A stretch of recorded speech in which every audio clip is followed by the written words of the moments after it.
రవి ప్రకాష్ సిలికానాంధ్ర ఆసుపత్రి Kuchipudi super speciality వైద్య సేవలు పూర్తిగా ఉచితం. వైసీపీ ఎమ్మెల్యే అభ్యర్థి ఈర్ల అనురాధ గారు మేడం చెప్పండి, ఏ విధంగా చూడొచ్చు? మీకు ఫస్ట్ మొదటిసారిగా రాజకీయాల్లోకి వచ్చారు, అదే ఎమ్మెల్యే అభ్యర్థిగా మీరు నిల్చోబోతున్నారు, ఏ విధంగా చూడొచ్చు ఈ రాజకీయాలు? ఏ విధంగా చూస్తారంటే అంటే ఎమ్మెల్యేగా ఏ విధంగా మీకు టికెట్ వచ్చింది కదా? టికెట్ ఏ పరిణామాల వల్ల వచ్చిందనేది జగన్మోహన్ రెడ్డి నాన్నగారు ఆల్రెడీ కూడా చెప్పుకున్నారు.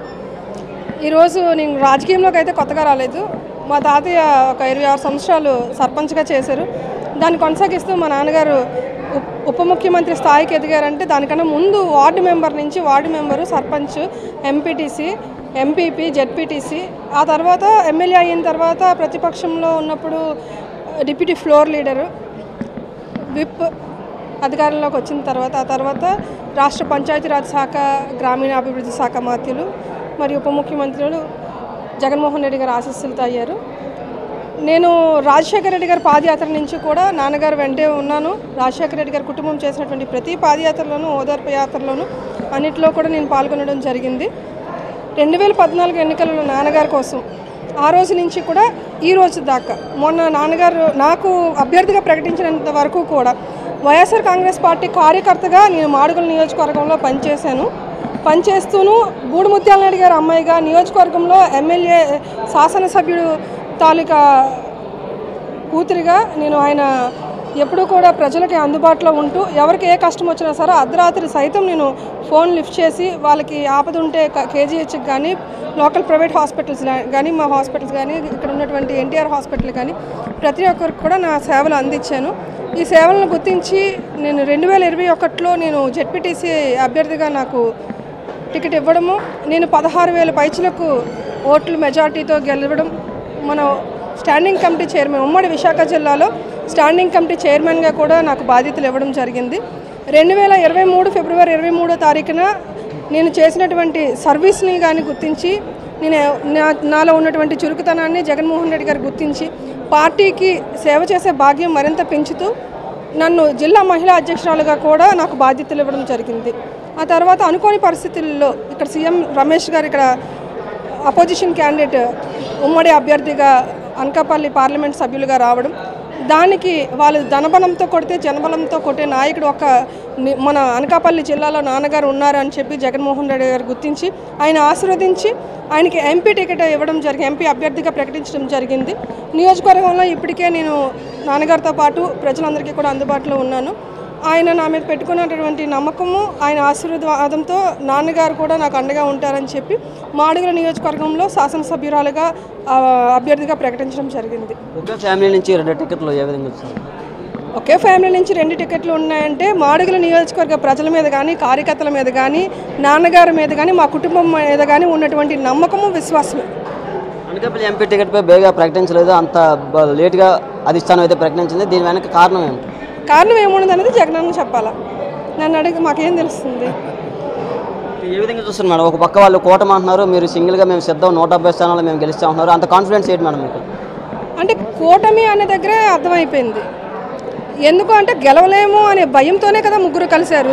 ఒకరే గెలవలేనప్పుడు ముగ్గురు కలిసి ఏం చేస్తారు? ఎవరి కాలు ఇండివిజువల్గా వాళ్ళకు పట్టు లేదని, వాళ్ళు ఏమీ చేయలేదని, వాళ్ళని ప్రజల మధ్యలో వాళ్ళు ప్రజల మనసుల్లో వారు లేరని నిరూపణ అయ్యింది. కాబట్టి ముగ్గురు కూడా కలిసి పోటీ చేయడానికి సిద్ధపడ్డారు. ఎంత సిద్ధపట్టినప్పటికీ కూడా జగనన్న చేసినటువంటి సంక్షేమం కానీ, అభివృద్ధి కానీ ఈ రాష్ట్రంలో ఉన్నటువంటి ప్రజలందరూ కూడా పొందుతున్నారు. ఒక్క వైఎస్ఆర్ కాంగ్రెస్ పార్టీ కుటుంబ సభ్యులకే కాకుండా, ఎవరైతే వైఎస్ఆర్ కాంగ్రెస్ పార్టీకి ఓటేసిన వాళ్ళే కాకుండా రాష్ట్రంలో ఉన్నటువంటి ప్రజలందరూ కూడా అందరికీ నేను ముఖ్యమంత్రిని అని ఏదైతే ట్రాన్స్పరెంట్గా ఆయన సంక్షేమం అంతా అందించారో ఇదంతా కూడా అందరికీ అందింది.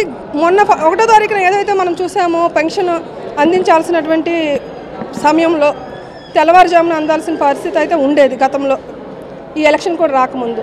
కుట్రపూరిత పనులు చేస్తూ ఎన్నికల కమిషన్ ఎవరైతే ఉన్నారో గతంలో నిమ్మగడ్డ రమేష్ కుమార్ గారి సంస్థ ద్వారా ఎన్నికల కమిషన్కి ఒక లేఖ అయితే పంపించడం జరిగింది.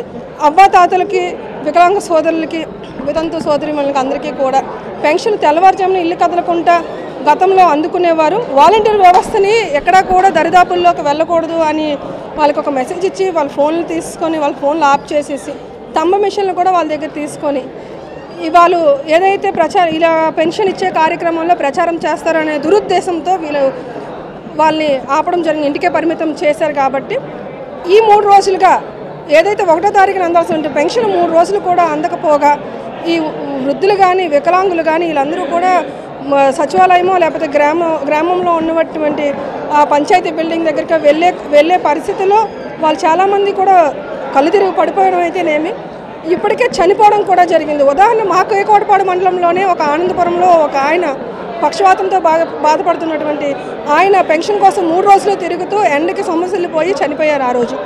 ఇటువంటి పరిపాలన ప్రజలకు అవసరమా అని ఇప్పటికే బుద్ధి చెప్పడానికి ప్రజలందరూ కూడా సిద్ధంగా ఉన్నారు. ఖచ్చితంగా రానున్న ఎన్నికల్లో 175/175 కొట్టడానికి ఏదైతే పార్లమెంట్ అభ్యర్థులు ఉన్నారో వాళ్ళందరికీ కూడా 25/25 కూడా ఇచ్చేందుకు ప్రజలందరూ ఓట్లు 2 ఓట్లు కూడా వేయాలి. 2 కూడా ఫ్యాన్ గుర్తు క్లియర్ కట్గా ప్రజలు ఇప్పటికే ఫిక్స్ అయిపోయారు. కాబట్టి ఖచ్చితంగా రానున్న ఎన్నికల్లో వైఎస్ఆర్ కాంగ్రెస్ పార్టీ అభ్యర్థులు గెలవడం ఖాయం. నెక్స్ట్ సీఎంగా జగనన్న ప్రమాణ స్వీకారం కూడా చేయడం కూడా అంతే ఖాయం. మాడుగులు చూసుకుంటే పక్క టీడీపీ పైలా ప్రసాద్ గారు పక్క మీరు ఇద్దరు కొత్త క్యాండిడేట్లు ఏ విధంగా ఉంటుంది? చెప్తున్నాను కదా, నేను క్యాండిడేట్ని కొత్త కాదు, అక్కడ ఎమ్మెల్యే అభ్యర్థిగా కొత్త, అంతేగాని ప్రజల మధ్యలో తిరగడంలో నేను కొత్త కాదు. ఆయన ఏంటి అనేది మా కాన్స్టిట్యున్సీలో ఉన్నటువంటి మిగతా టీడీపీకి పోటీ పడుతున్నటువంటి ఆ ఇద్దరు వ్యక్తులే ఒక నినాదం అయితే తీసుకెళ్లారు, నాన్ లోకల్ వద్దు లోకలే ముద్దు అని. ఆయన ఏ రకంగా ఓట్లకి వెళ్తాడు, ఆయన ఏం చేశాడని వెళ్తాడు, రేపు ఏం చెయ్యబోతాడని వెళ్తాడు. అందుకని జనాలు కూడా తెలుసుకున్నారు ఆల్రెడీ. రేపు రానున్న ఎన్నికల్లో ఓటు వేసిన తర్వాత రేపు జూన్ 4వ తారీఖున అది ఏంటనేది బయటపడుతుంది. ఏపీలో 10 సీట్లు బీజేపీకి ఇవ్వడంపై ఏమంటారు? నాకు ఐడియా లేదు దాని మీద. ఎమ్మెల్యే అభ్యర్థి మాడుగుల ఎమ్మెల్యే అభ్యర్థి ఈయన చెప్తున్నారు, వచ్చే ఎన్నికల్లో పూర్తిగా మేమే అధికారంలోకి వస్తామని 170 స్థానాల్లో 175 గెలిచామని మాడుగుల్లో నేనే ఎమ్మెల్యే అని చెప్తున్న పరిస్థితి ఉంటుంది. వీడియో జర్నలిస్ట్ సాగర్తో నాయుడు, RTV అనకాపల్లి నుంచి. మరిన్ని వీడియోస్ కోసం ఛానల్ ని సబ్స్క్రైబ్ చేయండి, లేటెస్ట్ అప్డేట్స్ కోసం వాట్సాప్ ఛానల్ ని ఫాలో చేయండి అండ్ లింక్ డిస్క్రిప్షన్ లో ఉంది.